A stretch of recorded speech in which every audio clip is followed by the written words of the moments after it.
Welcome, albeit a little bit late, to the start of the Game 2 of the D3Hoops.com Classic here from the South Point Arena. In Las Vegas, it is Mary Hardin-Baylor versus St. Vincent in men's basketball action. Apologize if you're watching this apparently on the archive, or anybody who was trying to watch us.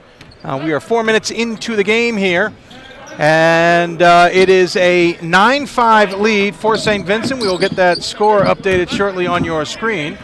Thank you for joining us, albeit challenging, as we know. I am Pat Coleman. I'm Pat Coleman. I am not Pat Coleman. That makes it more challenging. That's impressive. I am Dave McHugh. He is Pat Coleman. And we hope you're going to enjoy the game here with us. As we are underway, 15:42 left to go. St. Vincent in the 9-5 lead.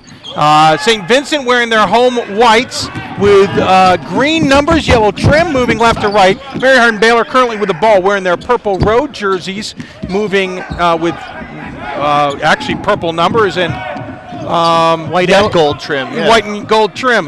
Maybe, well, never mind. We'll talk about it throughout the weekend. Because these two teams are playing 3 games. This is your bonus basketball in game number 2. These two teams looked at their schedule, said, we got to fill a 25th game in. What are you up to in Vegas? Well, let's play a 3rd game. So these two teams are playing a 3rd one, though it's their first one of the run. Yeah, oddly enough, we had an arena that was available. Had some time, and we had some broadcasters here, and we had a D3Hoops.com Classic we were putting on for the 6th year in a row. Yeah. So we thought, hey, let's add a 16th game because 15 is not enough. Not enough at all. We are finally underway here. Shot clock violation there. We'll get you. Let's look at who started at least the game for you real quick. For St. Vincent at guard, a 6'3" senior from Frostburg, Maryland, Pat Jones. Also at guard, a 6'2" senior from Pittsburgh, PA, J.C. Howard. Also at guard, a 5'11" senior from Ochahe, Florida, I believe, Jalen Bell. At forward, a 6'6" sophomore from Plum, Pennsylvania, Austin Dieter. And at forward, a 6'7" junior from Bluebell, Pennsylvania, Austin Ford. For Mary Hardin-Baylor, a 6'4" junior forward from Belton, Texas, number 3, Daniel Miles. A 5'11" senior guard from the Woodlands, Texas, Leighton Zinmeister. Also at guard, a 5'8" junior from Kylene, Texas, Sean Lewis. At forward, a 6'5" senior from Round Rock, Texas, Sidney Deloach. Also at forward, also center, 6'8" senior from Klein, Texas, Russell Green. And what you've missed so far, Jalen Bell leads the way for St. Vincent with 7 points. Pat Jones with the other 2. Daniel Mills with a 3 in the early going for the crew, and Russell Green with the basket. It's Mary Hardin-Baylor just 2 of 8 from the floor here in the early going, rebounding pretty even. Just like that, we got 45 of you watching. We certainly appreciate it as the Bearcats have possession, drive the lane, off glass, beautifully done by Jalen Bell for 2 points, extends the 9-5 lead to 11-5. We believe the problems may have been our efforts to go 1080. It's a guess, but nonetheless, we're down to 720. Doesn't matter. It's still HD, and we hope you're enjoying the broadcast. It's a late none for the East Coast, but of course, that's just St. Vincent fans. For Mary Hardin-Baylor fans, it's just a slightly late game. It's still kind of a late 10 game. 10 o'clock. Yeah. As a foul inside is called. We'll catch you up, by the way, team. St. Vincent has 3 fouls. Mary Hardin-Baylor has 5. By the way, St. Vincent called timeout approximately 5 seconds into the game. Yeah, that was the under 20 timeout. So we got that. Yeah, we got that out of the way. We thank those of you who joined us after watching Sunday Night Football. Yep. We appreciate that. We always have, honestly, Dave, in the years that we've done this tournament, the 11 p.m. games, or 8 Pacific time games, are usually pretty good. Yeah, they end up being thrillers, which is great, especially after a day like we'll have in 2. We'll have 6 games. I'm trying to forget that's a thing. This is the first 2, and then tomorrow we'll play 4, then 6, then 4, and then we all head east to get home in time to ring in the new year. Well, Justin heads west for what it's That's a fair point. Mary Hardin-Baylor hits 1 of 2 the free throws. 11-6. St. Vincent the lead. Again, St. Vincent moving left to right across your computer screen. Far side, Jones has the ball. He'll get it up top to Dieter. Man-to-man defense from the crew, no surprise there as Bell has it. Now top of the key into the hands of Ford. Ford drives in, goes up against, I think that was Deloach. Correction, it is Austin Stolte who's into the game. Misses the shot. Mary Hardin-Baylor has possession. We have a foul away from the basket. It looks like they're going to get Ford for the foul as he was getting a little too aggressive with Stolte inside. Stolte, the 6'9" junior from Thrall, Texas. And, no surprise, Dave, that Jalen Bell is the big scorer right now out of the gate for St. Vincent. He's got 9 of the 11. He leads the Bearcats in scoring, 16.4 points a game. And Pat Jones at 13.1 right behind him. I just want to point out another foul. little physical here. Mary Hardin-Baylor is going to play that kind of style. Looks like the referees are not going to let them have that. Bearcats not afraid to get a little physical as well. Of course, that is basically the tenet of getting shut down in basketball this year. They don't want the physicality, and they being the coaches. Three-pointer, near corner, rims out. Bearcats pick up the rebound, and then coming across, making matters worse, was Zinmeister, who missed the shot, then cuts off Pat Jones. That's an easy call for the officials. If you just joined us from Sunday Night Football, think of it as safety help, a little late coming over. Yeah. Getting called for interference. Again, physicality. A lot of fans frustrated with the NCAA. Don't forget, it's coaches who make these decisions. The coaches, I've talked to many, said they're just tired of the physicality in the game, so you're going to see the referees call it accordingly. I'm guessing crew coach Ken DeWeese is not on that list. Probably not, though I've not heard him necessarily say anything against those rule changes. Spin move in the lane, double team, got blocked. Second effort, blocked again, is a nice try by Dietert. But he'll go to line here as it got just, a nice effort. He probably got fouled 3 or 4 times prior to the whistle. Dietert, who's a team's best free throw shooter at 86%, will go to line here to shoot 2.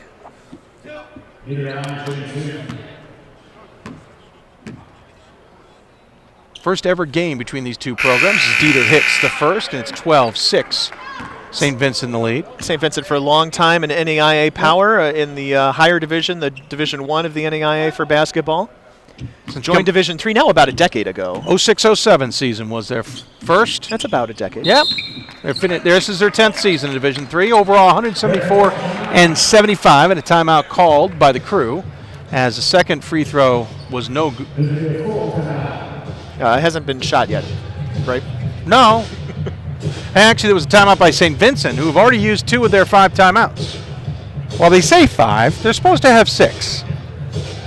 We'll figure this out with the officials at some point in time. A couple tad bits about these teams coming in. Bearcats won their last game all the way back on December 12th. Long layoff. They beat Chatham 82-63. Their 2 losses this season have not been good ones. They lost to a somewhat talented Catholic squad, but by not a very pretty score, 80-56. They also lost to Hood, who's a scrappy team, but certainly has lost a lot of talent from its last few years. Lost to Hood back on the 22nd of November, 75-72. Of course, St. Vincent has won the last 3 Pennsylvania Athletic Conference titles, made the NCAA tournament the last 3 years, though has failed to get out of the first round last year, losing to Bates at a game played at Stockton, 92-80. For Mary Hardin-Baylor, their last game was against Shriner. Don't have a date here, apparently, on my notes.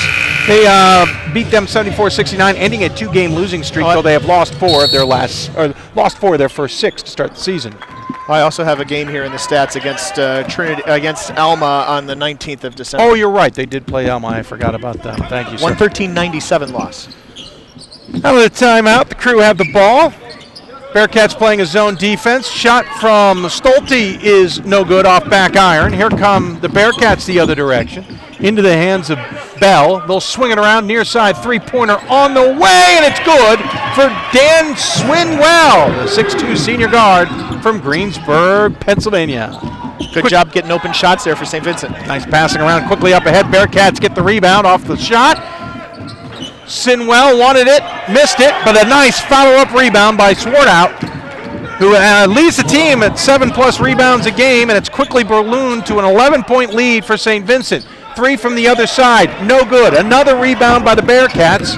They don't mind pushing the pace and will do so against the crew. Up ahead, give and go. Basket is good from Pat Jones, the assist from Swartout. Yeah, if you're Mary Hardin-Baylor, you just look at the scores. They run it ball up and down the floor. Yeah. If St. Vincent's willing to run with them, then then it's going to be a track meet tonight. Oh, interesting enough, St. Vincent coming in averaging only 74 points a game, but they are willing to put points on the board.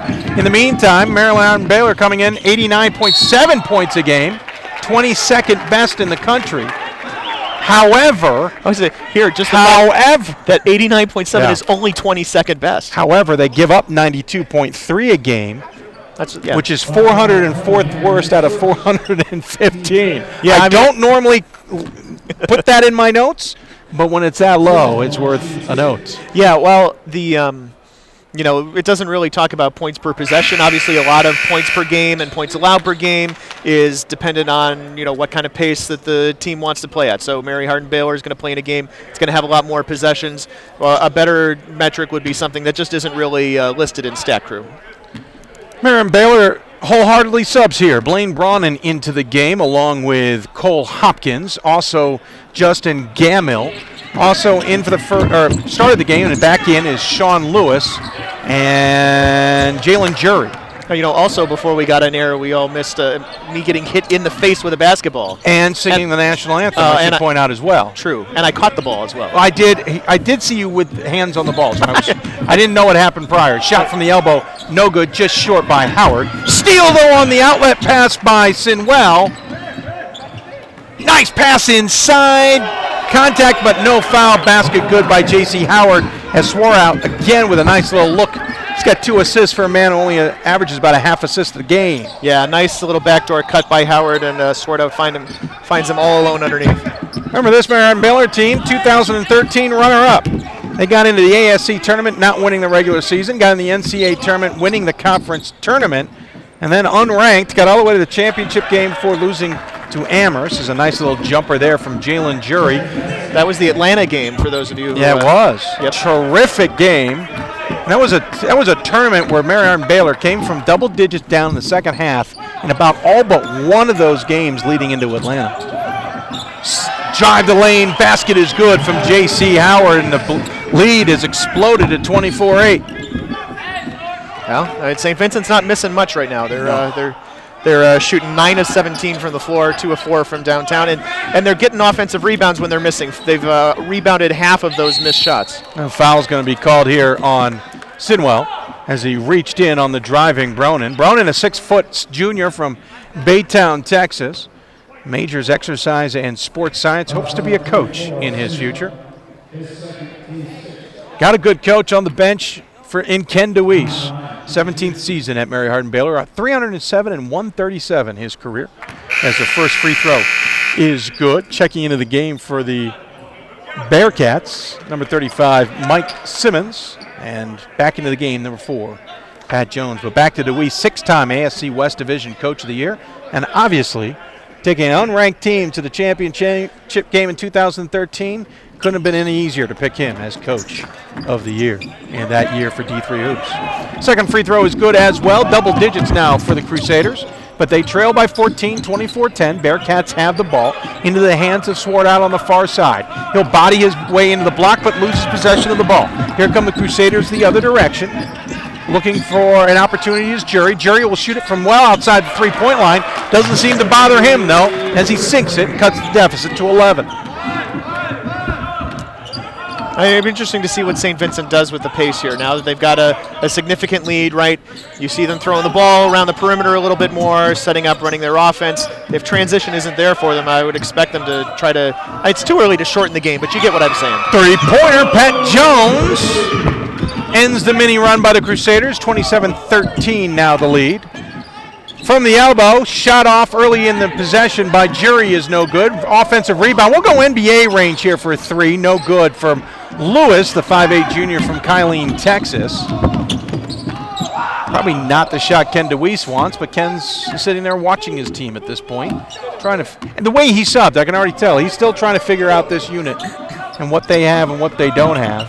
Since that 2013 season, lots of injuries and other things have plagued this unit, and they just haven't been as good as Ken DeWeese has hoped since that trip to Atlanta. Far side with it, Lewis driving, has an opportunity, off balance. Oh my Lord! Wow, seriously, Jury? Dang! Threw that from his hip pocket, up and in for 2. He'll go to line for a 3-point opportunity, and that's not how you draw it up. Well, I mean, you could draw it up that way. Yeah. I just don't know what it would look like. Mary Hardin-Baylor got here before the weather moved through Texas. They're from Belton, Texas, and most of Texas is under a winter storm watch right now. Anybody see that Sun Bowl in El Paso? Did anybody see the sun at that bowl in El Paso? More sun in El Paso on the Mexico border than the East Coast has seen so far this winter. Yeah, well. 27-16, St. Vincent the lead. And the ball. Crusaders still in their man-to-man defense. Not really going to see a lot of zone from the Crusaders, to be completely honest. Seems unlikely. Yeah, missed shot there from Jones. Not really consistent with that whole philosophy. Coming the other direction. Crusaders pushing, and they're going to get a foul call, hand check. Probably going to be going here on Deloach. Sidney Deloach, a 6'5 senior from Round Rock. Leads the team with 7 steals coming into the game. Remember, if you watched the women's game earlier, adjust your rules. We are playing halves, and we're playing in a 1-on-1 scenario here, as it's the 8th foul on St. Vincent, so going to the line here will be Sean Lewis. He is a 75% free throw shooter. Again, another guy on this team who hopes to coach in his career as he misses the free throw. Here come the Bearcats the other way. Jalen Bell with the ball. It's being guarded by Bronin. Clearly that reserve unit is what Ken DeWeese likes right now. They've certainly been the ones who scored the most points, so he's sticking with them. Shot from the elbow, rims out by D'Amico. Here come the Crusaders the other direction, Lewis with the ball. Quickly up ahead to Gamble. Gamble spin move, finds his teammate inside. Shot up, no good by Bronin. Bearcats who are all over the defensive boards. Come the other direction yet again. One-on-one, mano a mano, and D'Amico will win that challenge. Basket was good, and he'll go to the line for a three-point opportunity. Talking about those bench points from Mary Hardin-Baylor, 10 of the 16 points scored by players who did not start this evening. Jalen Jury with 8, Blaine Bronin with 2, and that's your 10 right there. It's mostly Jury, who's 3 for 4, and 1 for 1 from downtown. Deloach checks back into the game, replaces Cole Hopkins. Earlier I mentioned Deloach picking up the foul. I should have mentioned that was Mike Simmons for St. Vincent. I had the teams backwards. Free throw is good, and yet another timeout has been called. I'm waiting. What are we waiting for? I'm trying to figure, is that a St. Vincent timeout? Didn't look like it, but. Well, somebody called timeout. It is a St. Vincent called timeout. Now, according to the board, they're down to 2. I believe they have 3. I'm pretty sure we're playing with 6 timeouts in this game. On the we're not playing with media timeouts. This game is going to be long enough as it is. But I'm a little surprised that in the first 12 minutes and 29 seconds, St. Vincent has called 3 timeouts. Well, I mean, I know you can't take them with you after the game. They got whatever you got to say. I mean, it is working for them at the moment. St. Vincent leading by 14, but they've made a couple of adjustments, right? They've adjusted the pace of the game. Now they need to maybe adjust to the second unit for Mary Hardin-Baylor. Maybe just see something. Coach Harris sees something he wants to talk over. You don't want to let Mary Hardin-Baylor back in it because they can score points in a hurry. Twice they've called timeouts off of made free throws. The first timeout that they called 5 seconds into the game, my head was buried in the computer trying to figure out what was going on, so I don't know why they called timeout. Could have been a jump ball scenario. Nice pass inside, but missed the basket was Stolte off the beautiful feed from Jury. Quickly up ahead, and a hand check's going to get called here. Yeah, on Bronin. That all-important first possession of the game, the one that you can't fix with the following 145 possessions. Bell will go to the line here, 61% free throw shooter. Started 32 of his 36, now make it 33 of his 37 career games with the Bearcats, and sinks the first one. 31-16. St. Vincent, crazy travel getting here. Originally had their flight on Spirit Airlines booked from Latrobe straight here, and then at some point, since they booked it, I don't know when. About 3 months ago. Yeah, it was 3 months ago, got canceled, so they had to go through Fort Lauderdale. That's just good for mileage points. That's just a Spirit. Do they have mileage points? Probably not, but who knows? We'll get to the rest of the story in a minute. Do they have Three-pointer seats? far side, no good. And the rebound hauled in, one of the rare offensive rebounds so far for the Crusaders by Stolte. Still has the ball, finds a teammate on the elbow. That is Deloach. Into the corner, three-pointer on the way. Trying to get a foul call. Good no call there as Lewis missed the shot. Jury coughs up the ball, but into the hands of Ford, puts up the shot, and it's good. And just like that, St. Vincent has more than doubled up the Crusaders. Well, and the Crew, who likes to run the ball up and down the floor, they get beaten back down the floor on multiple occasions here tonight. 34-16 the score. 6:25 left. Jury's shot is missed. Ball goes out of bounds, belong to the Bearcats. Quickly back to the Bearcats travel. They get to Fort Lauderdale. Something goes awry. And the team has to get split up, and half the team has to go through Dallas and the weather. Somehow got here yesterday. The rest of the team, the younger players, with Coach Harris, headed to L.A., where they slept in front of Gate 32 at LAX. And 26 hours after they left Latrobe, they showed up this morning in Las Vegas. No better place to spend the night than Gate 32 at LAX. Oh, beautiful. I'm telling you, they have beautiful tile and carpeting. Yeah, and not enough electric plugs. No. Dieter, a little too much in the lane. Ball taken away by Gamble. Gamble gets it back on the other side, hits the shot, and it's 34-18 the deficit now. You know, Dave, I haven't heard of any teams that are having trouble getting here. Honestly, yeah, no, not Knock so on far. wood. Most of the storms are in the middle of the country. You have to fly over them. That's what I did on the way here, or around. Nice spin move in the lane, but missed the shot, and then a foul by Dieter coming in over the top. We'll get that foul called. But yeah, no, most of the teams having to travel over. Of course, was it our very first or second D3Hoops.com Classic? Lost a few teams due to weather. One player got here, her team didn't. That was Scranton, I think, or Amherst. That was Amherst. Yeah. That was amazing. Amherst tried everything to get to that tournament. They even thought about taking a van and driving to Cincinnati, which was from Western Massachusetts. Yeah, Not the best. No. Not the best itinerary. A conversation at the bench here, or at the table, not sure. I've got a little thumbs up from the refs, so everything must be fine. I'm waiting for that conversation to start. Of course, on the scoreboard is unofficial, so it doesn't really matter. Bronin at the line here to shoot, misses the first one. Rebound, though, by Gamble. He's about the only guy who's gotten any offensive rebounds for the Crusaders. Into the hands of Kress, who's into the game for the first time, the 5'8 freshman from Kylene, Texas. Killeen. And it's nearby Mary Hardin-Baylor as well. Killeen, isn't it? No, oh, really? Kylene. I must admit, I've probably never heard it spoken, but that was always my impression. It's not Cairo, I know that. Well, I could be wrong, but I am 99.9% sure it's Kylene. Hey, you can interact with us on social media. We are on Twitter. Use the hashtag D3H if you're watching the game. We certainly would love to hear from you. And there's 85 of you watching. We certainly appreciate your patronage. If you tweet us with the pronunciation of Killeen, will you? Absolutely, then we'll know they're listening. 5:15 left to go. Bearcats with the ball, lead 34-18 here at the South Point Arena in Las Vegas. Bearcats moving left to right, again wearing their home whites. I'm Dave McHugh alongside Pat Coleman. We'll be joined by Gordon Mann and Justin Sweeney over the next 12 hours to cover the rest of this tournament. Shot no good, three-pointer by Sworeout, but nice cleanup of the boards by Jones, puts it back in. It's now 36-18, St. Vincent. Biggest lead of the game, but quickly snuffed out as driving the lane was Jury, who puts it in 36-20 now. 4:40 left here in the first half. I love Coach DeWeese, one of my favorite men to talk to, but right now he doesn't look like he's in the talking mood, which is probably a good reason Pat will not be talking to him at halftime. Pat Jones drives the lane and converts for two. I mean, unless they rally from 18 down here in the last 4:26. Shot attempt blocked by Sworeout, but somebody else committed the foul, and I believe they're going to get Van Zandt. Killeen. It is Killeen. Says TexasAlmanac.com. Very good then. I'll keep that up, just like we had for the Stag Bowl. We had the list of Ohio hometowns. Yep. Kress hits the first free throw. It's not enough just to check pronunciations of player names, unfortunately, sometimes. I keep forgetting to do that. Checking into the game, Avery Polchinski for the first time. 6'4 junior guard from Temple, Texas. Has played in every single game this season with 2 starts. He gets into this one. He's their best three-point shooting threat for the Crusaders at 42%. Second free throw.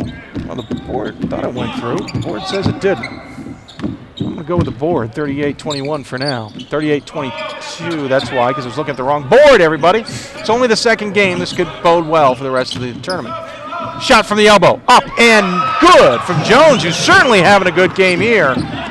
40 points already in this one. Again, not that surprising. The Crusaders give up 92 points a game so far this season. 40-22. Steal and a foul coming across the body yet again. This time it's going to be on Kress. That will send the Bearcats to the line, and will send Jalen Bell to do it. Finance major. He will be probably a manager at some time. Bearcats, again, as Pat pointed out, coming over to Division III. This is their 10th season in Division III from NAIA Division II, I believe. I thought they were a 1. Weren't they a 1? Oh, I thought they were 2, but you could be right. D.P. Harris, who's a grad of the school and a Hall of Fame member, has led this squad for the last 13, well, this is his 13th season, 242-99 record. Drive the lane, no good. Another effort by Kress. A lot of individual play so far from the Crusaders. Not that that's surprising. We saw a lot of that a little bit in their run the NCAA tournament, but they were also a little bit more team-oriented during that run as well, especially defensively. They upset number 1 St. Thomas in a rally in the Elite Eight in Salem to keep their hopes alive. Also beat Whitworth in a rally in the round of 16. Guess what? We'll have a rematch of that later in this tournament. 3:15 left to go here in the first half. Daniel Miles with the ball. Leads the team with 17.3 points a game, but coughs the ball up there, traveling as he lost control of the ball. The Bearcats will take over possession. 3:05 left to go. Second game today, second game of the tournament. We'll be back in action at 12 o'clock Pacific time tomorrow, a little bit before, with 4 games on tap here from South Point Arena. And a foul called as Swartout drove the lane. Swartout has played in all 38 games, now 39 of his career. He now has 5 starts, 4 of them coming this season.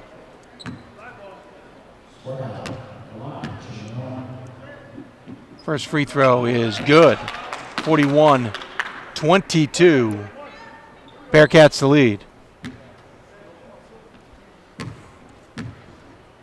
Second free throw coming, and it is good. Certainly looks better than a 62% tells you he would look. Those looked nice, and it's a 20-point lead, biggest of the game for the Bearcats. Jerry with the ball. He'll shoot an NBA beyond range three-pointer. Why not? He made it. 42-25 now. Well, he's got, what's he got, 13 of the 25 now. Yeah, Jerry's certainly been the entire offense. Jerry came in only shooting 12 three-pointers and hitting 3 of them. He's hit a few tonight. But response from Pat Jones, who's having a terrific night so far. He puts 3 up of his own, and it's 45-25 now. Yeah, Mary Hardin-Baylor's just struggling. There were 4 of their first 17 from the floor, and that helped them dig this big hole, and they haven't been much better since. Nice little float pass up ahead on the fast break. J.C. Howard from Pat Jones. And the lead just keeps ballooning as now Ken DeWeese has had enough and calls timeout. It'll be a 30-second variety as Coach DeWeese will have a chat with his team. We mentioned Jury with 13 of the 25 for the crew, 5 of 9 from the floor, 2 of 3 from three-point range. And then, you go down to Daniel Mills with 3, Brannon off the bench with 2, Kress with a pair, Gamble with 2, Green with 2, Deloach with 1. On the other side for St. Vincent, Pat Jones just unstoppable from the floor right now, 7 of 8 shooting here in the early going. And he's got 16 points. Jalen Bell, 4 for 6 with 11 points. J.C. Howard with 6. Bobby Swartout with 4, D'Amico and Sinwa with 3, Dieter with 2, and Austin Ford with a pair as well. Definitely some confusion with the timeouts. I just saw them check the table, and the table was emphatic that it's 5. We're going to have to check that at halftime because it is 6. We'll make sure that DP Harris and them get their 6 timeouts. Get the proper number of stoppages of play because we don't have enough. But they've already used 3. They were on the mentality that they had 3 more to go. Jerry with 2 more points. Cuts the deficit to 20. Jerry's certainly playing well. The 5'11 senior from Austin, Texas.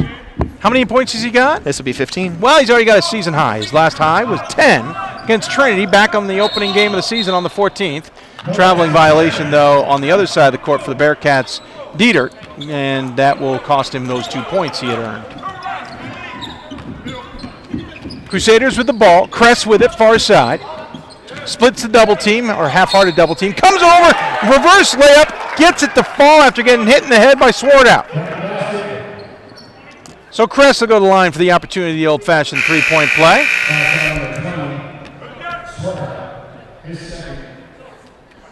Swartout picks up foul number 2. 1:12 left. Probably not a big concern for Coach Harris. He doesn't have anybody at the table to get him out. Well, Austin Ford has 3. Kress hits the second free throw, and it's 47, or first free throw to make it a three-point play to make it 47-30 is what I'm trying to say, with 62 seconds left to go here in the first half. A little bit of aggressive defense from Polchinski. No call, though, from the officials.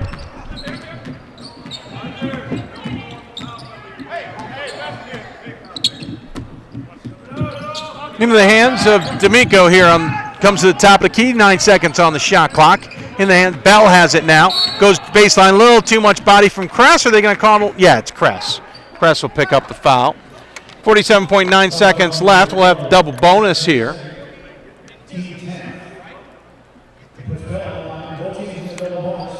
Bell will go to the line as predicted. 47-30 here. Bell will shoot the or the double bonus. Obviously, it doesn't matter. It's 2 shots nonetheless. First one is good, making it 48-30.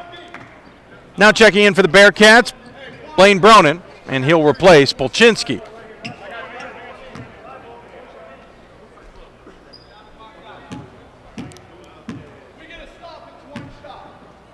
Might have heard Coach Harris. Second one is good. St. Vincent now a 49-30 lead.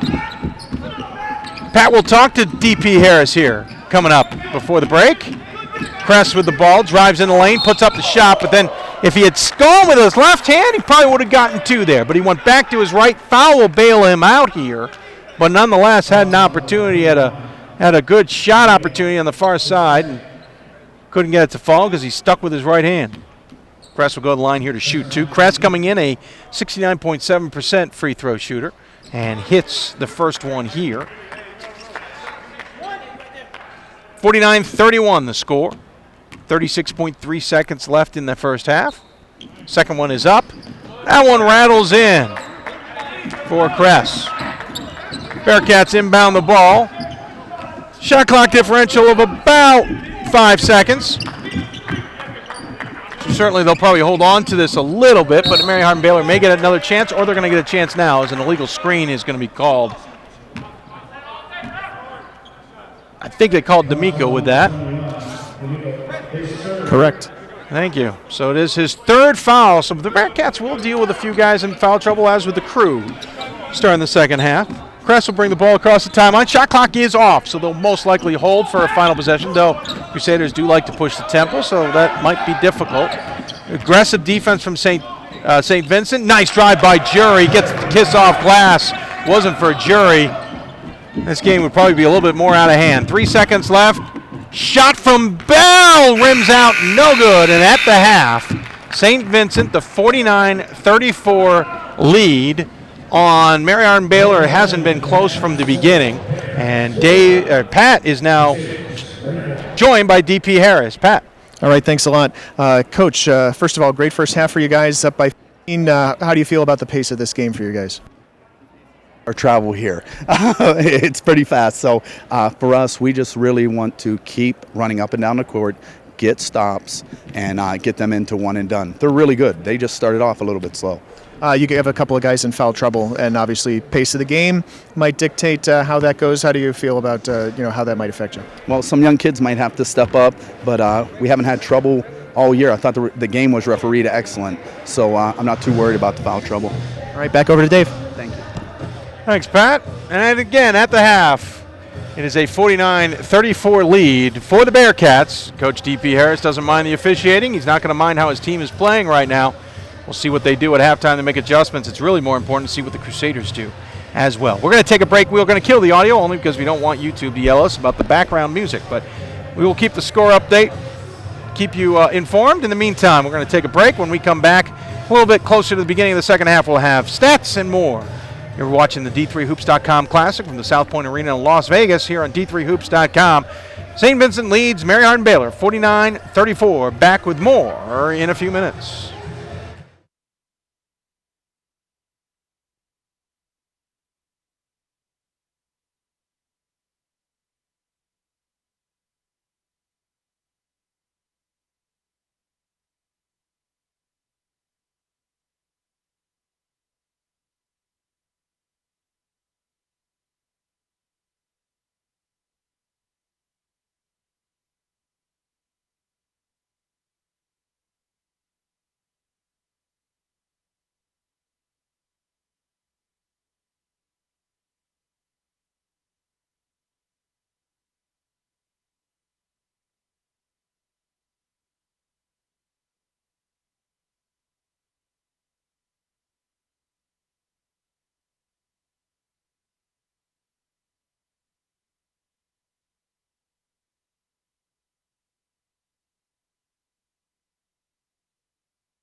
Welcome back to halftime here, folks, from the South Point Arena in Las Vegas. Game 2 of the D3Hoops.com Classic at half. The first men's game of the tournament. St. Vincent leads Mary Hardin-Baylor 49-34 for, let's look at the stats for Mary Hardin-Baylor, leading the team with 17 points, a season high. Jalen Jury on 7-11 shooting, 2 for 3 for outside, 1 for 1 from the free throw line.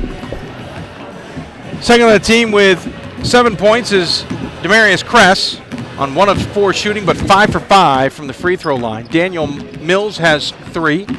2 points each for Russell Green, Blaine Brownon, and Justin Gamble, and a single points from Sidney DeLoach. Team is shooting 11 for 30 from the floor, 36.7%, 3 for 9 from the three-point line, and 9 for 12 from the free throw line at 75%.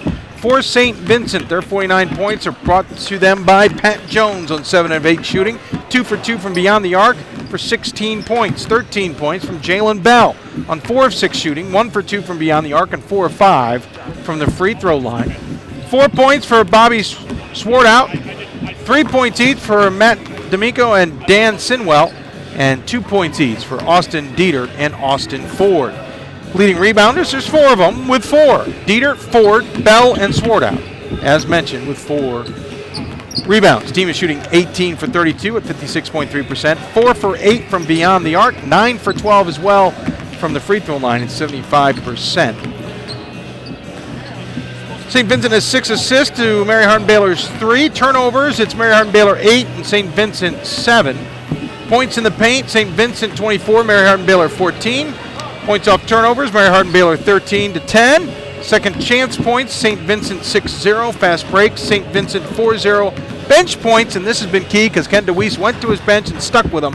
28-10 Mary Hardin-Baylor. That's not that surprising because clearly the bench for Mary Hardin-Baylor was playing well, and I think there were some messages at halftime, Pat. Yeah, there were. Ken DeWeese just reaming into his players at the half. We're sitting here at midcourt. The locker rooms are tucked back behind the curtain, behind the left-hand basket, and you could hear him just, ripping things a new one over the halftime music from about 75, 80 feet away. It was an impressive display of frustration, and frankly, Dave, pretty well founded. The verdict is in. Jury's good, but not anybody else really playing up to par for the crew here on this evening. As you take away Jury's 7 of 11, and the rest of the team is shooting 4 for 19 from the floor and 1 for 6 from three-point range, and that is not going to get it done. As we come back to the benches to get ready for the second half. One other thing is that the timeout situation was taken care of, so St. Vincent does have the 3 timeouts that they should have. Quickly, a look over foul trouble. As we mentioned before, we went to break. Austin Ford and Matt D'Amico with 3 fouls apiece for St. Vincent. Also, Bobby Swartout with 2, Dan Sinwell with 2. On the opposite side for Mary Hardin-Baylor, nobody with 3. Russell Green and Leighton Zinsmeister with a pair of fouls apiece, along with Demarius Kress. We'll get ready for second half action here in this one. As Pat said, timeouts have been adjusted accordingly. St. Vincent with 3, Mary Hardin-Baylor with 5. The only timeouts that didn't get changed in all of college basketball, because there was plenty of changes this year, were non-media games in men's basketball. It was the only ones that didn't change, so there was some confusion about that in the offseason. Anyway, we'll get things going. Bearcats will start with the possession in front of our broadcast position. They'll be moving right to left across your computer monitor, wearing their home whites with green numbers, yellow trim, and a little bit of gray maybe in there on the shorts. Mary Hardin-Baylor is in their purple road uniforms with yellow and white trim and actual purple numbers, but good differentiating with the trim. Steal on the first possession, and Ken DeWeese comes to his feet to applaud his team's effort as they keep St. Vincent off the board to start the second half. Float pass inside, no good, and a rebound by Dieter. Well, good news if you're a crew fan, of course, at the pace that Mary Hardin-Baylor plays, it's not difficult necessarily, or as difficult, to make up a 15-point deficit in a game where you average just under 100 points It's more like it's in a traditional game if you were down by 10 or 11 rather than 15. Bearcats will inbound in front of their bench. First foul called on Mary Hardin-Baylor for the half. Driving to the lane was Bell. Bell's off-balance shot no good, but a nice rebound by Ford. Ford to Bell, back to Howard, and Howard drives the lane, and there's the first 2 points of the half for St. Vincent, 51-34. And meanwhile, if you're a St. Vincent fan, you can hope for your team to be deliberate, take some time off the clock, make some good passes, still finish with baskets, and still play tough on the defensive end. And those are the keys that will win you a game here in the second half. Ford with the ball, swings it over to Howard. Howard inside to Dietert, who had lost his balance, and throws the ball back into the hands of Daniel Miles, who plays for Mary Hardin-Baylor. He'll drive the lane and gets fouled, and I think it's going to get called on J.C. Howard. It is on Howard. He'll get called for the blocking foul, first foul on St. Vincent for this half. That's his first foul of the game as well. Send Mills to the line. Team's best shooter, 88% coming into the game, and sinks the first one rather easily. The foul line is the one place where Mary Hardin-Baylor had some success in the first half. They were 9 of 12. Second one, no good. Minute and a half into this one, 51-35. Minute and a half into the half, I should say. Driving the lane there by Howard, and that can go either way, and I think they called it against Howard. Player control foul is parked in the paint was DeLoach. It looked pretty obvious from our angle, and apparently was pretty obvious from the officials' angle as well. Bringing across the timeline, is it Zinmeister? I'll set up the offense with the Crusaders. Ken DeWeese on his feet, wearing the purple shirt as well. Button down, three-pointer is good from Jury, who continues to play well and expand on his season high, now 20 points. I mean, if you're St. Vincent, you could just let him score, and try to stop everybody else. The season high coming into this was half that. It was 10. Yeah. Bell with a three-pointer to respond, 54-38. Well, every sport really, other than, baseball too. Yeah, every sport's about matchups, right? This is obviously a situation where Jury is a guy who St. Vincent just doesn't have an answer for. Jury with the ball. He'll try and get it into the lane, and finally ends up in the hands of Miles, who converts on the shot. That's what was his intended target, but the pass kind of got knocked off kilter, and DeLoach picked it up, finally got it to Mills, who got the shot to fall. Mills, the team leading scorer coming into this at 17.3 points a game, gets a chance to convert the three-point play and does. 54-41. Mary Hardin-Baylor is kind of chipped away at what was a 20-point lead at one point. That was the biggest of the game, was actually 22 with 2:01 left to go in the first half.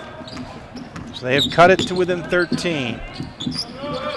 Again, this is the first of 3 games for these two teams here in Las Vegas. Not all against each other. No, luckily, no. Best of 3 series advances, the winner advances on. J.C. Howard picks up the foul.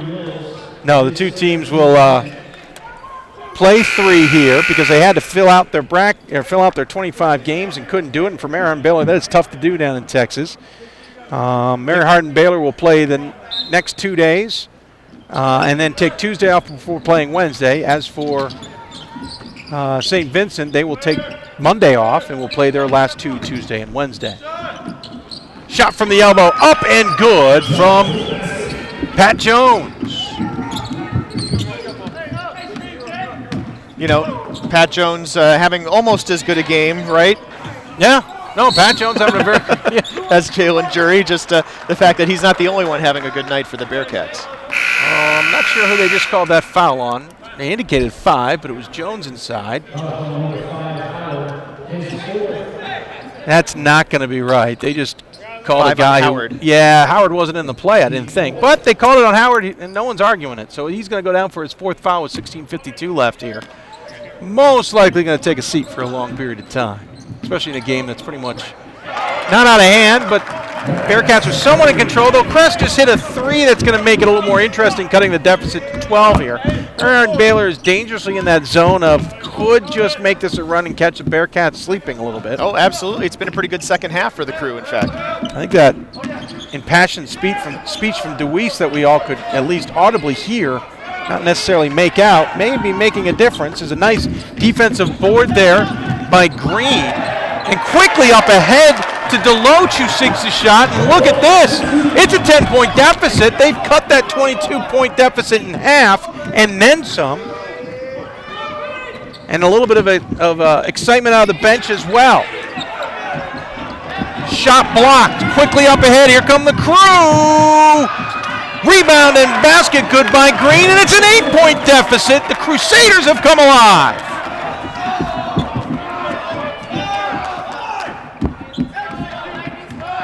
Bearcats don't seem to be worried, but nicely done here by the Crusaders to get back into a game that looked like it was getting out of hand. Three-pointer, top of the key, no good. Fight for the rebound. It's going to be a foul called on Klimchuk. Yeah, Matt D'Amico takes that shot a little bit left of the center at the top of the arc. Frustrated with himself, I think, that it didn't go in or at his shot selection. And, you know, you want to be patient, you want to get good looks at the basket, and that just was not a good one for D'Amico. I think Klimchuk getting a little too aggressive on the rebound. Clearly in possession was the Crusader. Quickly, by the way, St. Vincent with 5 fouls. That could become a factor. Mary Hardin-Baylor is not necessarily a great free throw shooting team, but not bad at 71%. Another shot is good. They've cut the deficit to 6. 6 for 10 from the floor here in the second half. A damn sight better than the 11 for 30 in the first half. 15:08 left to go in a game that has completely turned on its head here with the Crusaders waking up in the second half. Bell, jumper, no good. Another defensive rebound for the Crusaders. Kress brings the ball across the timeline. Far side to Deloach, drives in. Blocked. Back to Deloach. Missed it again. I think a Bearcat got his hand on the ball too. It's a strange sequence that time. Here come the Bearcats the other way. Bell splits the double team. Kick outside. Round into the corner. 3 on the way. No good. And the Bearcats haul in the offensive rebound. A rarity so far in this second half. Klimchuk was the one that missed the 3, but it certainly looked good on its way there. Jones drives the lane, puts up the shot, no good. Player control foul. Gonna go against Jones. This is a key moment of the game here for St. Vincent. Obviously, some frustration creeping in on their side. You know, a player control foul wipes out a basket, and now Mary Hardin-Baylor has an opportunity to, with a 3, they could make it a 1-possession game. At the very least, they could cut it down to 4. Second player control foul called this half on the Bearcats in a scenario where the Crusaders defender was parked and having a cup of coffee. 14:05 left to go. Bearcats in a zone defense, which we've seen quite a bit of, and another jumper by Deloach this time is good.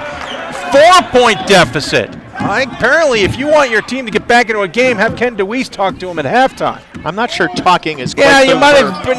I've been using the general term. I expanded upon it. Address. Yeah, address. De-dress. Yeah, dress down. Yeah, dress down, exactly. Green looked like he forced that one up a little bit. I don't think he felt comfortable in that position. The ball was coming the other direction for the Bearcats. Klimchuk with it, gets into the far corner. He'll now hand it off to Bell to try and settle things down here.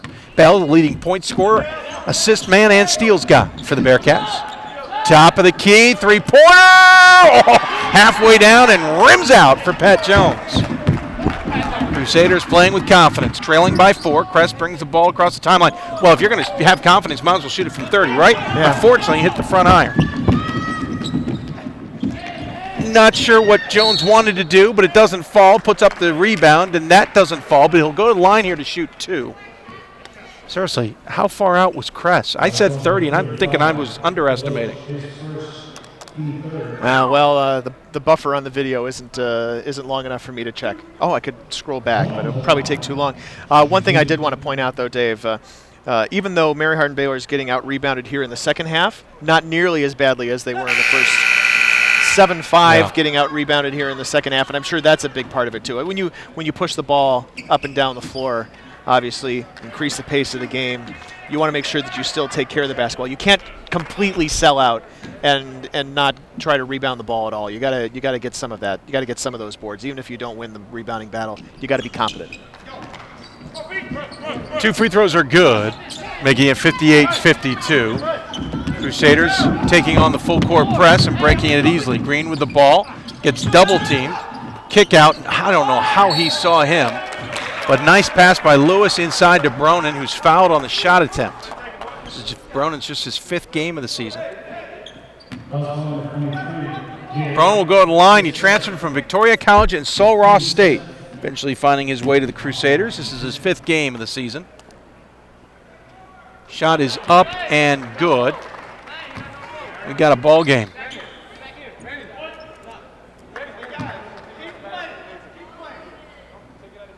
Got one more free throw coming. Trying to make this a 4-point deficit, and does. Full court, semi-token defense, more about just getting the ball inbounded or trying to force it into a mistake. Bearcats bring it across the timeline. Using the screen is Bell, gets the elbow, kick out to Jones. Jones drives the lane into a double team, and that goes nowhere. Jones tried to go up against Green, and Green's going to win that, the 6'8 senior, almost every time. And then a no-look bounce pass from Lewis, kicks out of bounds, but it'll remain Crusaders' possession. I'm chatting with some of the viewers online, one of whom is from Caracas, Venezuela. Nice. Another of which is speaking Russian. I just don't have the Cyrillic keyboard. 3-pointer in the corner. Sean Lewis has just made this a 1-point ball game. Hope Well, you're there you enjoying go. this from Caracas in Russia. Bienvenidos. Здравствуйте. I haven't had enough caffeine to keep up. Shot is good from inside by Dieter. Lead back out to 3. We've tried to calm ourselves. I haven't had any since this morning. We can't call the game in 3 languages, though. No. Well, that wouldn't be pretty. Crest for 3, no good. Just kind of threw that one up. Imagine what would have happened, though, if that had gone down to tie the game. Jeez. I know the bench would have come off of its feet. 3-pointer by Jones, though, makes it a 63-57 ball game. I got to stop the bleeding somehow. Absolutely. It's been a struggle. Shot no good from Deloach. The last 11 minutes have been all Crusaders. As inside Dieter goes for the shot, will be fouled. Crusaders in the last 11 minutes of ball game have gone from 22 down to now trailing by 6, but also trailing by just 1. Dieter will go to the line, best free throw shooter on the team, 85.7%. Sinks the free throw, it's good. He has played in every one of the team's 37 games in his career. Before that 3-pointer, Mary Hardin-Baylor is on a 30-8 run. That's impressive. There needs to be a different word for that. Run is not sufficient. I saw one similar to that earlier this season. My alma mater, which I think made it even more startling. 11 minutes left to go in the half here. 3-pointer far side is good. They won't go away with the Crusaders. The shot good from Lewis, who shoots 41% from outside. You might want to make sure you know where he is. Back to a 5-point deficit. Bearcats with the ball.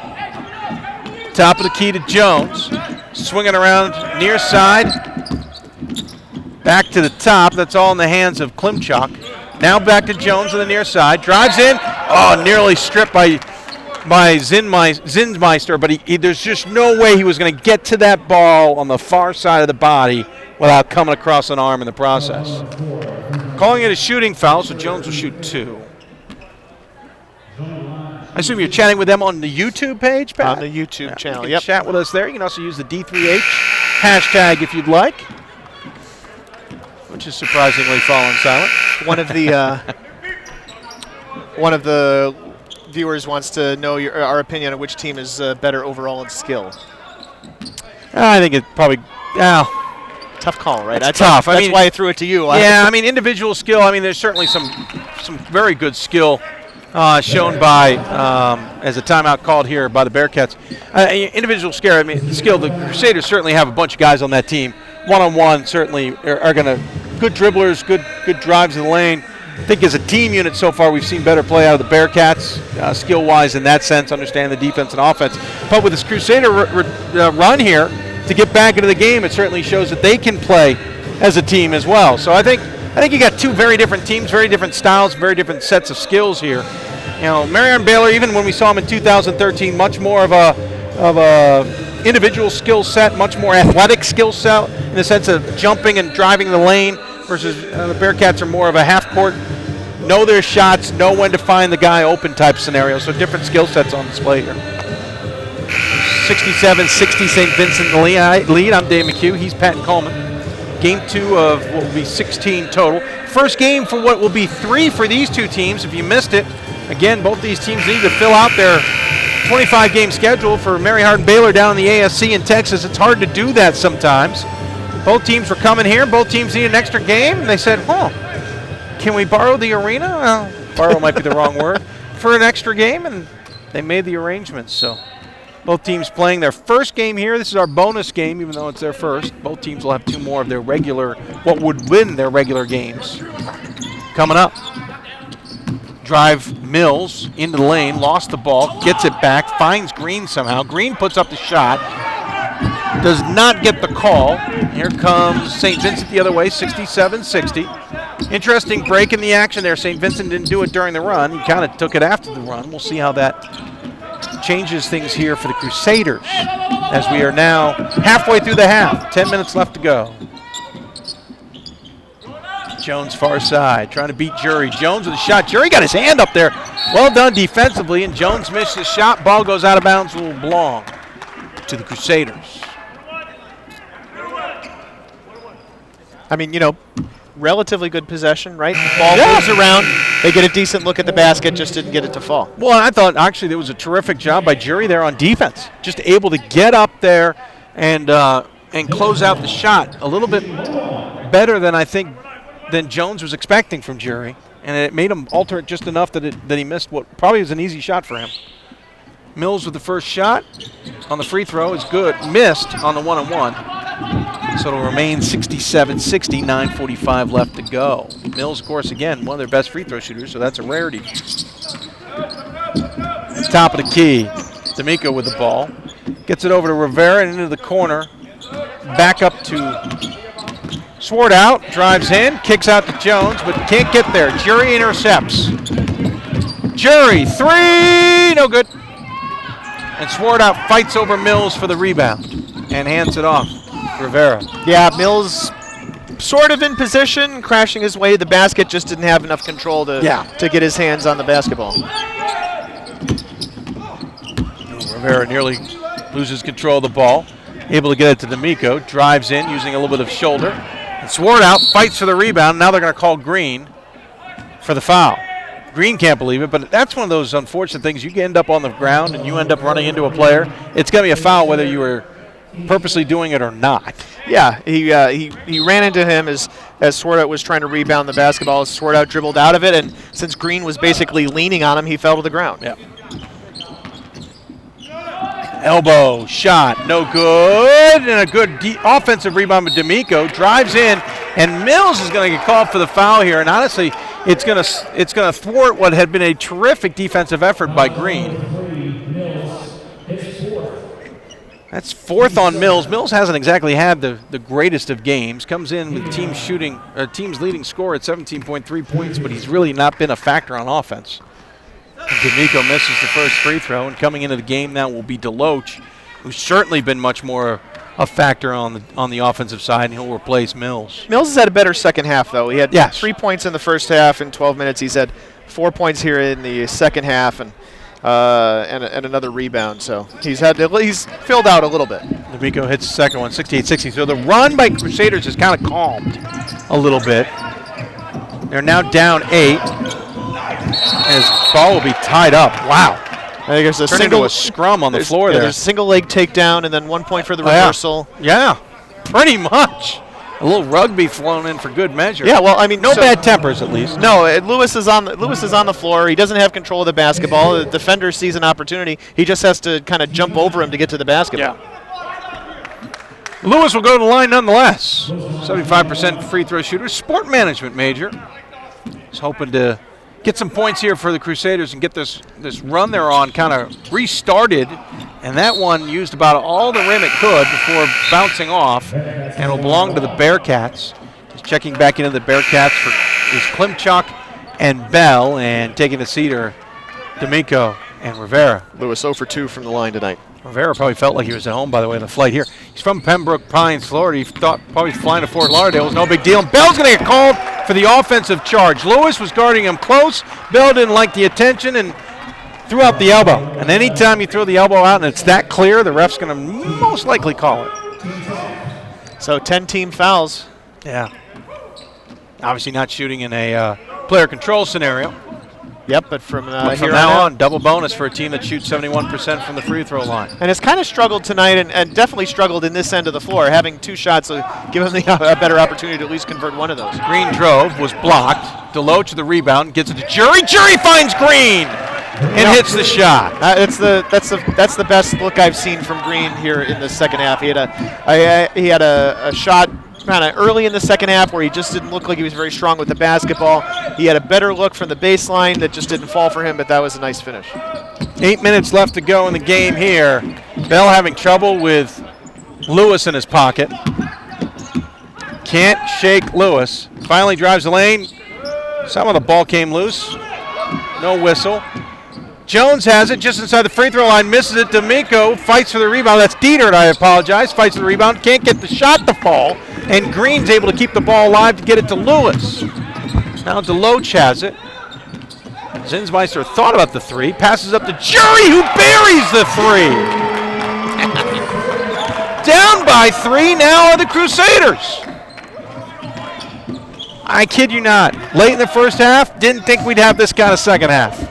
Yeah, I mean, Jury's cooled off a little bit here in the second half, but not by much. He's still got a team-high 23 points, and he's 2 for 4 from the floor in the second half.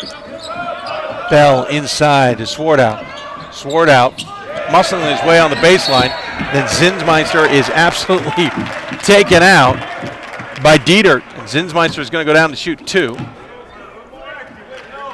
Crusaders playing with so much confidence. They talk about a tale of 2 halves. I mean, this would be the definition.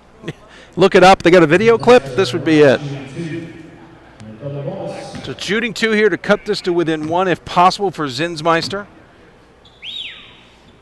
He's got, I think, the major of all the teams here that caught my attention the most, at least on the men's side, as he hits the first one. He is a cell biology major with career hopes in radiology. YD3? Absolutely YD3 as he misses the second free throw. He's an NABC Honor Court member last year. That's his first point of the night, making the 1 of the 2. Only comes in averaging 14 points a game, but averages nearly 5 assists a game. He's got 3 of those. 6:42 left to go. It's a 2-point lead for the Bearcats. They had led by 22. Swartout, back screen down, puts up the shot, no good, but a nice job by Dietert, who's completely unblocked to clean up the rebound and put it in. Zinsmeister's looking for 3, no good. He came in just shooting 2 of 7. I think he's missed 3 so far. Sometimes Jones. when you feel it, it's not always the right opportunity to take it, right? Swartout comes down awkwardly after colliding with, is that Deloach? He did collide with Deloach. Foul's going to be rightly called here on Deloach, but Swartout came down awkwardly after that contact. 2 guys kind of just walked by each other as if the other one wasn't even there. At least they're both on their feet. Swartout will shoot the free throws here. He's a 62% free throw shooter, but earlier in the game he shot 2. It made him look like a 90% free throw shooter. I rest my case. Yeah, looks good. Great form. Wow. Beautiful release. Effective results. Someone tweeted us, Jury has a 42-inch vertical leap. I will take your word for it because I got no way of measuring it here. Yeah, well, it sounds good. But that's pretty impressive if true. I think there's some NFL players who'd love that too. Missed shot on the other end. St. Vincent has the ball leading by 6. Crusaders missed an opportunity there to cut into that deficit. That's back-to-back empty possessions on ill-advised long three-pointers. Bell for 3, no good. Zinsmeister in position.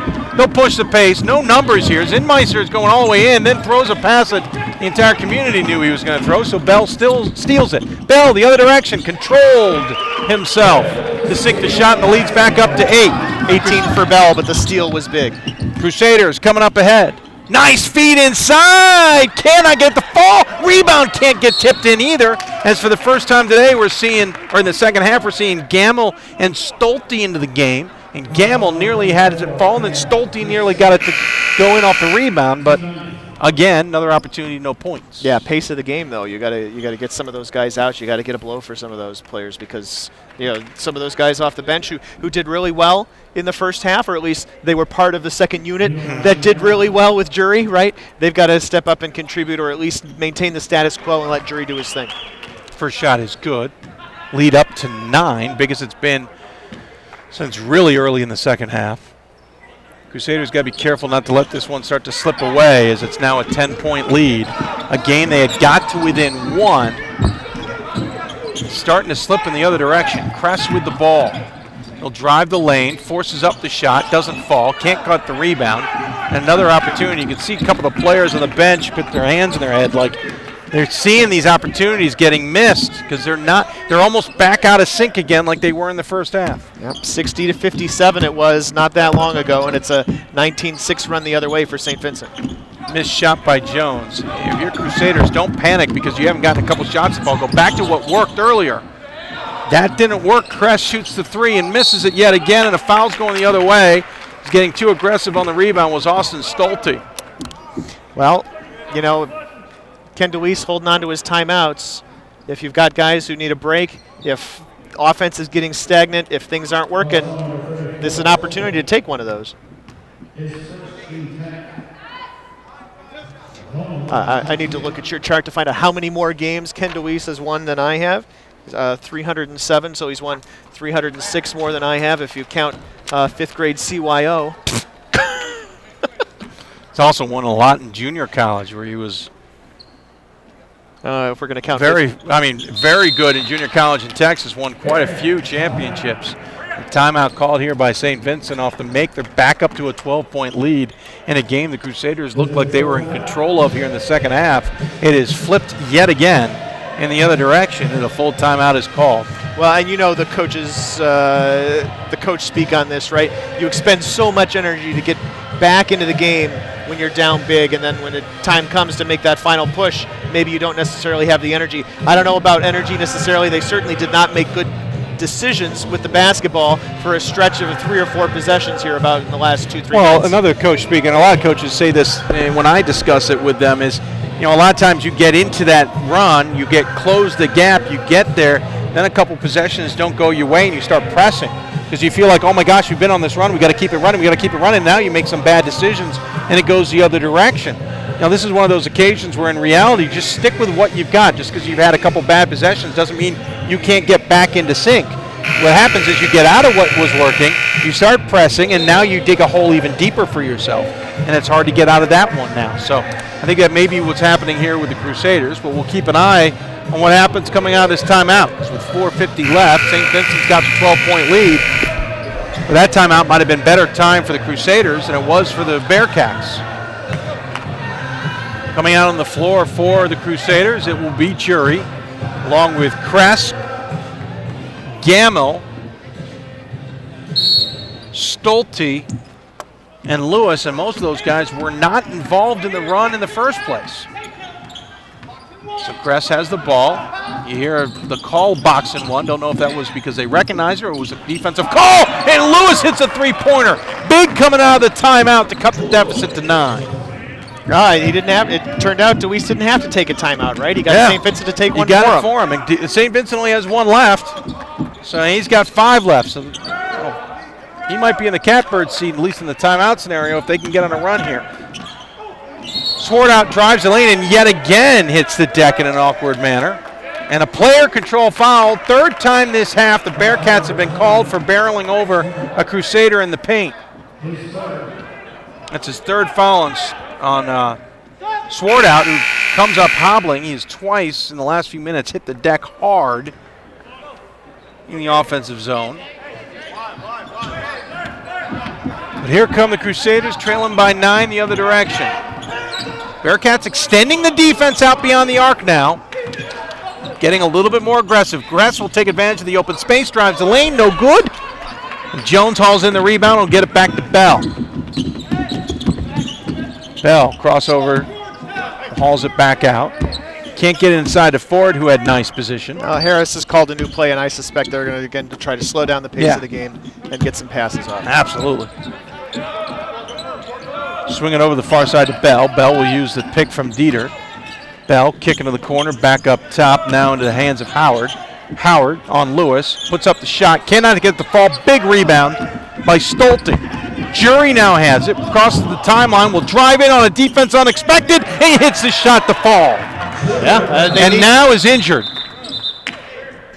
Yep, a little slow to get up and well whistled. No, they whistled it dead immediately because he hit the deck. Yeah. He is, looks like they're looking at his left calf maybe, but it's hard to see through the trainer now.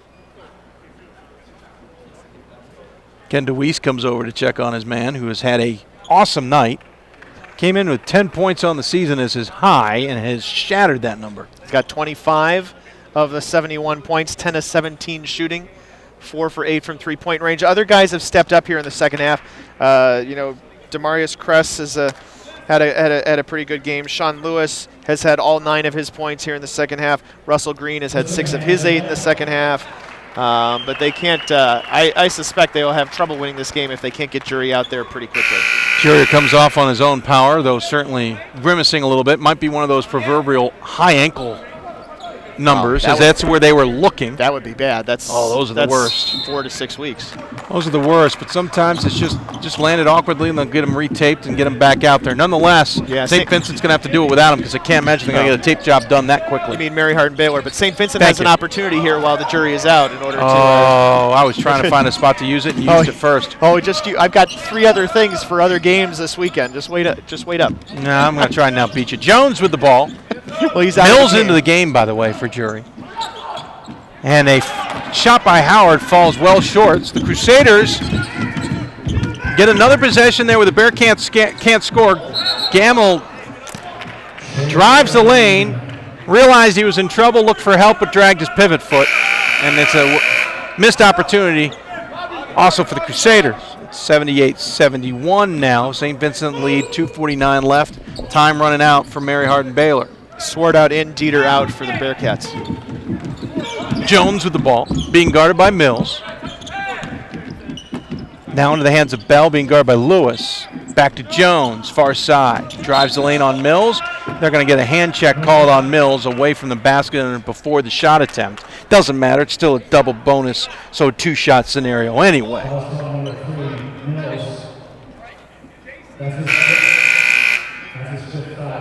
Fifth foul, and Mills will check out of the game. So the risk of bringing Mills in with those 4 and play the aggressive defense was that Mills would foul out, and he does, but they'll replace him with Sidney DeLoach.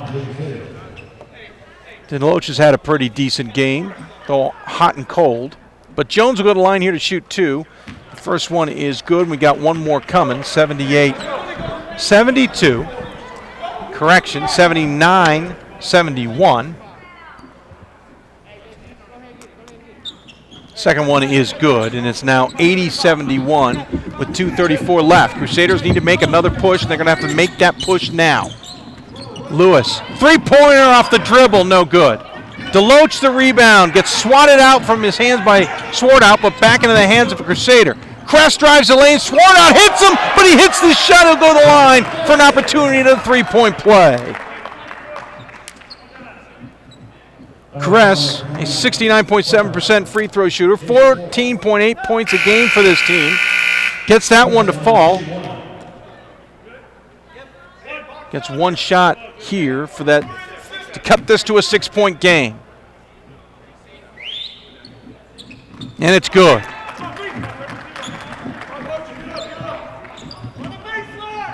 .219 left. Full court press token from the Crusaders. More about challenging the inbound play more than it is about stopping the ball coming up the court. 2:09 left. In the hands of Howard. Howard looking for help and gets it to Bell. Bell drives, kicks back out. Trying to waste clock here. Shot clock down to 10. Swart out for three. No good. Rebound, put back is good for Ford. And it's back to an 8-point lead with time running out. 1:47 left to go. Green with the ball. Drive, puts up the shot, no good, but he'll get a chance to shoot from the free throw line.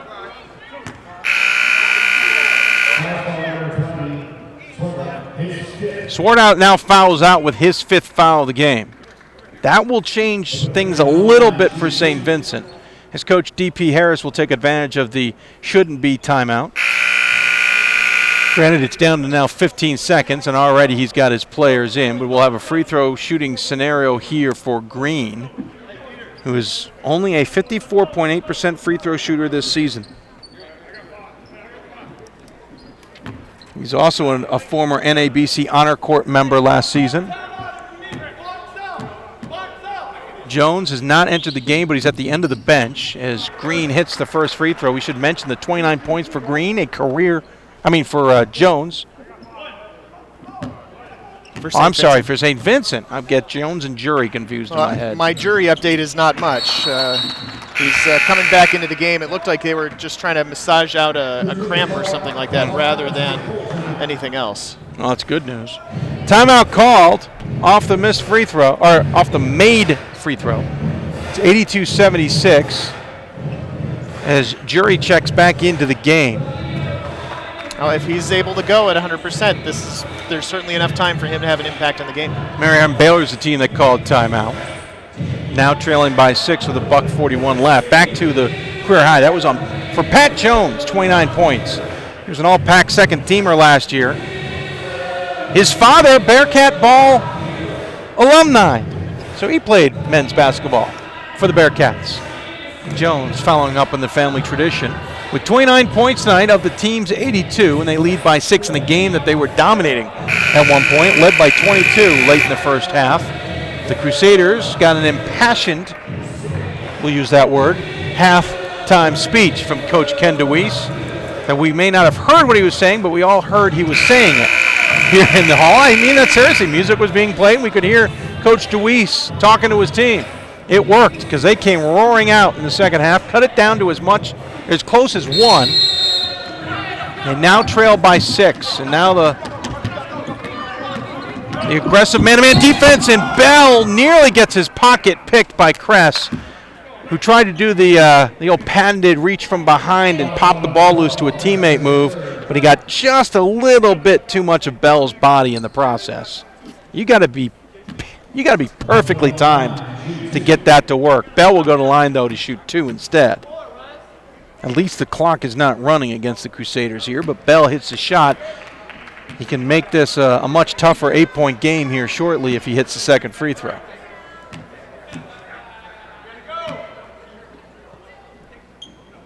Misses it, though. And then gets the steal. Terrific play by Bell. A lot of contact there between Bell and Jury. Nah, I don't think that's a call. I think the ball was loose. He popped it loose, and it was a good no call. That's definitely going to be a call, though, on Deloach. He'll pick up the foul call there and at least stops the clock. But again, it's two shots here for St. Vincent, who as a team is a 66% free throw shooting team. Jones going to line here to try and get 30. He's a 76% free throw shooter. First one is up and good. That makes it an 8-point ball game. Obviously can't change the 3-possession scenario here, but can make it harder with the next one. And does. So it's a 9-point game, 3-possession maximum. Kress driving the lane, found himself wide open for the layup. Yeah. Hits it, and Mary Hardin-Baylor will call timeout. It'll be a full timeout. They've got 3 more to go to use. Well, I'm sure that was not St. Vincent's intent, but you could concede the 2 in this situation. And, and just try to pressure and not allow the 3. It just, in this instance, Mary Hardin-Baylor just beat him back down the floor. Looking at DP Harris's reaction, it was definitely not the intent. But you're right. It's better to give up the 2 there. Cuts the deficit to 7. My late night math skills have been wearing out here as it is. Midnight math. Yeah, it is. Well after midnight on the East Coast for you St. Vincent fans. Thanks for tuning in.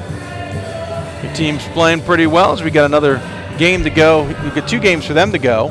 They will get tomorrow off before finishing with 2 games on Tuesday and Wednesday. Mary Hardin-Baylor will not get tomorrow off. They will play tomorrow, but then they will get Tuesday off before finishing things up on Wednesday.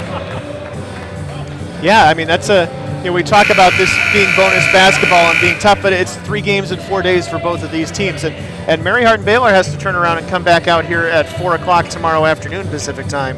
And that's a tough turnaround. I mean, I did see that. 4 o'clock turnaround after a game that's going to wrap up around 10 o'clock. The advantage is you're in the same hotel, and that is probably about the only way you could pull that off in an event like this without transportation concerns.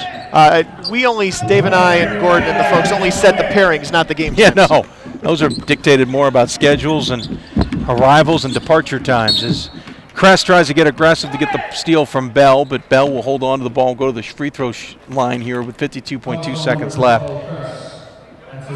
Crest picks up his 4th. We've been well into the double bonus for both teams, and this is why you go back to the women's game, why I like the resetting of the fouls in the quarters. You don't have a trip to the free throw line for the last 7-8 minutes. First one by Bell is missed. We'll get things going tomorrow at 12 o'clock Pacific time, 3 o'clock Eastern, with our first game. Women's basketball action will be Millsaps versus DeSales, followed by Carthage and the number 2 ranked team, George Fox, as Bell hits the free throw and St. Vincent calls their final timeout. It'll then follow, we'll switch into men's gear with Mary Hardin-Baylor Pacific Lutheran at 4 o'clock local, 7 Eastern. And then we'll finish it up with Ramapo Skidmore. Ramapo, the de facto D3Hoops.com Classic member, has been here now 5 of 6 years. The only time they didn't go was to another sports tour event in Puerto Rico last year. But Coach McBreen, I believe, just has a permanent seat next to us for these games. He might have a permanent seat somewhere else in the building. I see as well. Chuck McBreen more around the holidays than I see my family in the last 6 years. And I don't think I'm exaggerating. I don't think you are, no. I really don't. They like it here. We're glad they come back year after year. We've had Amherst women's basketball come out a couple of times. DeSales, this will be their 2nd trip. And we have to thank the folks here at the South Point Arena and Equestrian Center, and of course all the folks at Sport Tours International who actually do all the logistics and the important stuff. We have our name on the tournament. Dave and I and Gordon and Justin call games, but they do the work that leads up to this, and then they sit here and watch basketball, and we do our work here these 4 days. Yeah, that's about right. Yeah. Pass inside to Green. Shot is good. Cuts it to 6 points, and yeah, not done yet. Coach DeWeese says, yes, this is why I held on to those timeouts, everybody. I think he also said, yes, this is why I wanted a timeout. Why did I have to yell at you guys to get a timeout? That's the big difference in men's basketball. No, I mean, but why did he have to remind them? I'm sure he thought that right away after the basket, they know to call a timeout. But that's true. Coach can't call a timeout anymore. So. 43.2 seconds left, and it's a 6-point lead here for St. Vincent. Not sure what the Crusaders are going to do coming out of this timeout. They clearly do not have a full court press like they did in 2013 that caused plenty of problems. The full court we've seen so far has been more about making sure the ball has trouble getting inbounded, but once it's inbound, it's gone. That 2013 full court press was what got them back into so many games. Yeah, you got to steal the inbounds here.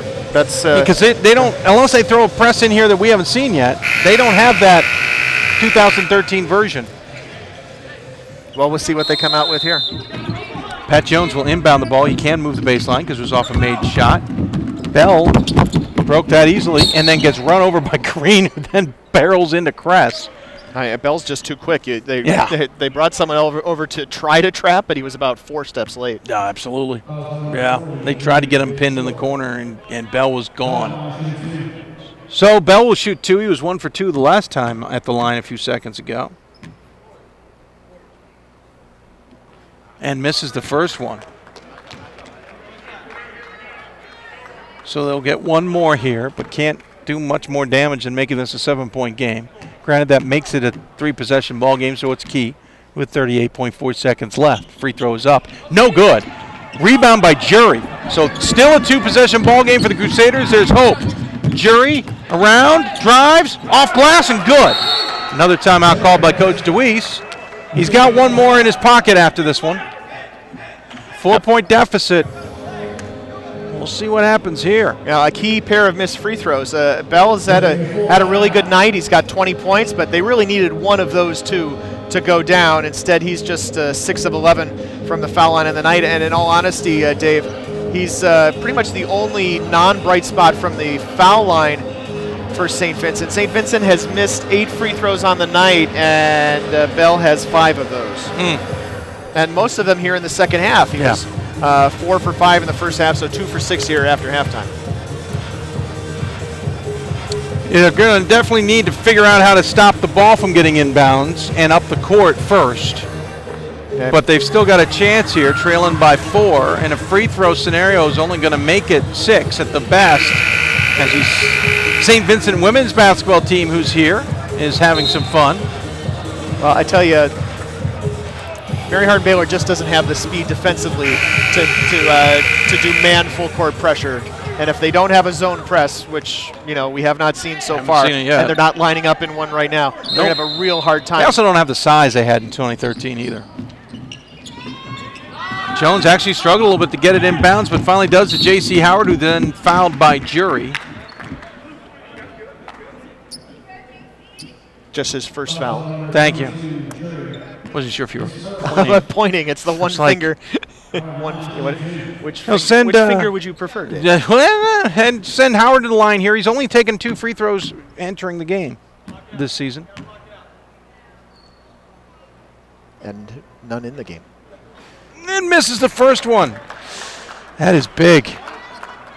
28.3 seconds left. Crusaders living still because St. Vincent can't hit a free throw when they need to. Second one is good, so he stays at 50% at least. But they've made just one of their past 4. Jury with the ball, 23 seconds left, drives in the lane, puts it off glass, no good. Rebound hauled in by Green, who puts it up but does not get it to fall. Will go to the line to shoot 2, but he's not the guy the Crusaders want on the line. No, but I did like what he did there. He, his right hand is all tied up. His left hand looks like it's his offhand, and nonetheless, he has the wherewithal to get it close to falling, at least, if nothing else. Austin Ford picks up his 5th foul. He'll be the second Bearcat to foul out of this game. And checking back in is Austin Dietert. Dietert, who leads the team in blocks at nearly a block and a half a game. D'Amico also has 4 fouls. Of course, that's not the team who's looking to foul here in the closing seconds. Kress has 4, Green has 4, Deloach has 4 for Mary Hardin-Baylor, and of course Mills fouled out already with 5. I was going to mention Dietert, though, the good free throw shooter at 86%. Russell Green made the first, missed the second, and it will stay Bearcat ball, much to the surprise of the Crusaders. And even though Kress was wrapped up in what was going on, Jury quickly got his team refocused, but there's going to be a break in the action here as the referee would like to get something wiped off the court. So that kind of goes into the Crusaders' hands here. Gives them a chance to set up a little bit. Yeah, Coach DeWeese talking to the referee, can't believe the call went against him. Yeah, it's a tough call. Just looking at it again on the video, it looked like it was jointly touched before it went out. So Bell actually trapped there, but they're able to break the press. 10 seconds left, and now a foul will happen. As picking up the foul will be Zinsmeister. Trying to figure out how many fouls are on Zinsmeister. It's his 4th. So pretty much at this point, every player on the Crusaders team's going to foul out next time they foul, but it's down to 4. So the best that Howard can do here is make this 6, but Howard is 2 for 4 on the season, make it 3 for 5 now. Makes it a 5-point ball game. What's surprising, the Crusaders haven't put up that many threes in the last few seconds. Let's see what they do off of this. With 9.8 left, they're going to have no choice. Lewis is getting ready to check into the game. Second free throw up, and that one is good. So the first time this season that Howard has hit 2 free throw shots. Zinsmeister out, Lewis in. 9.8, Lewis picks up the ball, quickly up to Kress. Kress will drive the lane, put up the shot. It is good. Cuts the deficit to within 4. I'm a little surprised. Honestly, the Crusaders haven't been trying to hit 3-pointers here. Because I realize they're not the best three-point shooting team, but it seems like that would be the most obvious choice in this scenario. Yeah, at this point, you're trading 2 for 2 or trading 2 for 1. That's not gonna get it done with under 10 seconds to go. So I'd have to agree with you, David. It's a little surprising. Well, especially when you got guys like Jury out there and Kress who at least attempt to shoot threes. Lewis can certainly shoot well. He's a 41% three-point shooter. They haven't gotten Polchinski into the game. He's the team's leader at 42%. So a little surprising tactics here from the Crusaders. But with 5.8 seconds left, they got to stop the ball or get a steal here anyway, trailing by 4. Coach DeWeese called his final timeout, so I can promise you one thing. We won't have any timeouts in the next 5.8 seconds. And a foul called on the inbound. So someone I think is picking up their 5th here. That's Kress, his 5th. So he will check out of the game. We'll see who Coach DeWeese goes with here. He's got 15 seconds to make that decision. Takes a scan down his bench. And interesting enough, he's going with Polchinski. You called it. 89-85, Polchinski will re-enter the game with 5 seconds left. Going to the free throw line is Howard, who is now 3 for 4 on the night and 4 for 6 on the season. Hits the first one. Nothing but nylon. 5-point game with 5 seconds left. Essentially over, but crazier things have happened, so I don't want to say that it's over. Second shot up and good. Making it a 6-point ball game. Quickly inbounded to Jury. Less than 5 seconds now. Quickly up ahead. Lewis, a 3-pointer on the way, will be at the buzzer. No good. Now it is final. And St. Vincent survives. 91-85, beating Mary Hardin-Baylor. St. Vincent improves to 6-5 on the season. Mary Hardin-Baylor falls to 3-4. They have now lost 3 of their last 4 games due to the Crusaders. For St. Vincent, again, 6-2. Crusaders will get tomorrow off before playing Ramapo on Tuesday and Calvin on Wednesday. In the meantime, Mary Hardin-Baylor will play Pacific Lutheran tomorrow, and then we'll take Tuesday off before playing Whitworth on Wednesday. And joining us at midcourt with Pat Coleman is Coach D.P. Harris. Pat. All right, Coach. Well, let's see. Mary Hardin-Baylor put together a 30-8 run on you guys to get back in this game, and then you held it off despite a good span without a lot of success from the foul line. Yeah, I thought they got to the foul line a lot, and I thought we didn't make fouls. I haven't seen the stat sheet yet, but we didn't shoot the ball real well from the foul line. But it was an aggressive game. The guys from Texas are really tough kids. All right, you've got a situation here where you're playing 3 games in 4 days. How does your conditioning look after a game like that? Well, we've been off since the 14th of December, so for us, we just want to come out, and this tournament's, we want to get guys minutes and try to play some young kids maybe the day after tomorrow. At least we have a day off to enjoy Vegas. So for us, coming out here to kind of play and get in front of you guys and let you see us play, it's important to us. What's on the Vegas itinerary? Not much. Well, I hate to say it. The guys from St. Vincent aren't real fun guys. We maybe go to a movie, maybe go over and walk through a few hotels, but really we're going to practice tomorrow and enjoy Vegas and enjoy each other, really. All right, that's D.P. Harris, his team victorious, the score of 91-85. Thank you, Pat. D.P. Harris as well. As we finish this one off, let's look at the stats first for St. Vincent. Team shot 26 of 59 from the floor at 44.1%, 6 of 17 from beyond the arc at 35.3%, and 33 of 42 from the free throw line at 78.6%. For St. Vincent, they were led by Pat Jones with a career-high 31 points and 11 rebounds for the double-double on 9 of 16 shooting, 3 of 5 from beyond the arc, and an important 10 for 10 from the free throw line. The rest of the team didn't do so well, but he certainly did spectacular at the free throw line. 20 points from Jalen Bell on 6 of 11 shooting, 2 for 4 from beyond the arc, and 6 of 11 from the free throw line. Also threw in 4 rebounds, had 3 steals and 2 assists. 11 points from Austin Dieter, 13 points from J.C. Howard, 6 points from Bobby Sworow. 4 points from Austin Ford, 3 points each from Matt D'Amico and Dan Sinwell.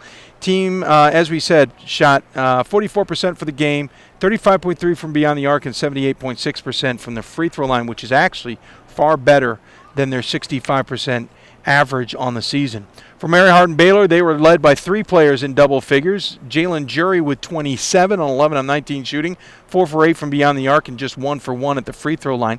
17 for Demarius Kress, 5 of 13 from the floor, 1 for 5 from beyond the arc, 6 for 6 from the free throw line. Had 3 assists as well. 13 points for Russell Green, 9 points for Sean Lewis, 7 points for Daniel Mills, 5 points for Sidney Deloach, 4 points for Blaine Bronin, 2 points for Justin Gamble, and a single point for Leighton Zinsmeister. Team shot 29 for 69 from the floor at 42%, certainly better than the first half, as they shot 46% in the second half alone. 37.5% from beyond the arc at 9 for 24, and 18 for 26 at 69.2% from the free throw line. Rebounding totals all in favor of St. Vincent, 53 to 32. 14 assists for Mary Hardin-Baylor to 8 for St. Vincent. Points in the paint pretty even, 36-34 for Mary Hardin-Baylor. Points off turnovers, Mary Hardin-Baylor had a 24-16 edge. Second half chance points, St. Vincent had the edge, 15-11. Fast break points, I guess, St. Vincent had the edge, 6-2. Big difference with Mary Hardin-Baylor off the bench, 50-12, but we saw that just simply in the way Mary Hardin-Baylor did not get much out of their starting unit, and we saw that in the first half, Pat. Yeah, Dave, where this game was lost basically was in terms of rebounding. We talked about at the half that, Mary Hardin-Baylor didn't have to win the rebounding battle in the second half, but they had to be competitive, and they weren't. First half, St. Vincent out-rebounded Mary Hardin-Baylor 24-14. In the second half, St. Vincent out-rebounded them 29-18. Basically the exact same margin they played by in the first half. Now, Mary Hardin-Baylor, obviously, they shot a lot better in the second half.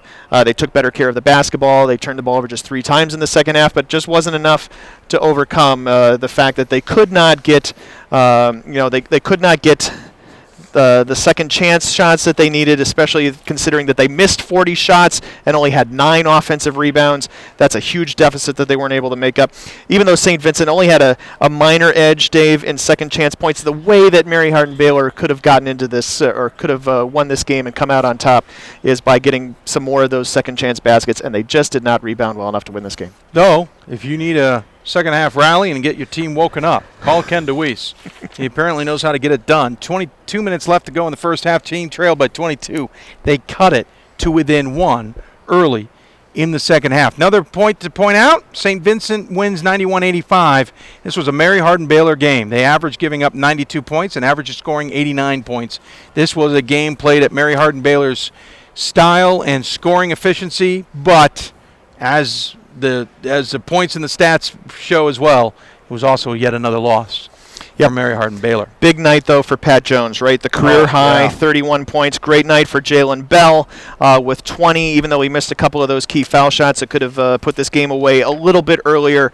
And then down the stretch, J.C. Howard, who did hit the foul shots when they needed. Those are the 3 big stars here for the Bearcats. So that's going to do it from day 1 here at the South Point Arena in Las Vegas at the D3Hoops.com Classic, 6th annual D3Hoops.com Classic. 2 games in the books. Several hours apart. We will not do the same for the rest of the way. Back-to-back games the rest of the way. We'll be back on the air a little before 12 o'clock Pacific time, 3 o'clock Eastern time tomorrow. In women's basketball action, it will be Millsaps and DeSales, followed by Carthage versus number 2 George Fox. Then we'll switch into the men's gear, and Mary Hardin-Baylor versus Pacific Lutheran, and Ramapo versus Skidmore. 4 games tomorrow, part of the 16 games we have on tap here in Vegas. What's on tap here in Vegas? Basketball, baby. That'll do it for us. Thank you, Pat Coleman. As always, I want to thank all the crew here from South Point Arena and, of course, from Sports Doors as well. We're going to take a few-hour break. We'll be back here with the Game 3 tomorrow, a little bit before noon our time. We hope you'll enjoy it and join us as well. You've been watching D3Hoops.com Classic, broadcast here on D3Hoops.com. For Pat Coleman, I'm Dave McHugh. Thank you for tuning in. Again, 91-85, St. Vincent the winner over Mary Hardin-Baylor. We'll see you back here for Day 2 tomorrow from the South Point Arena. Good night, everybody.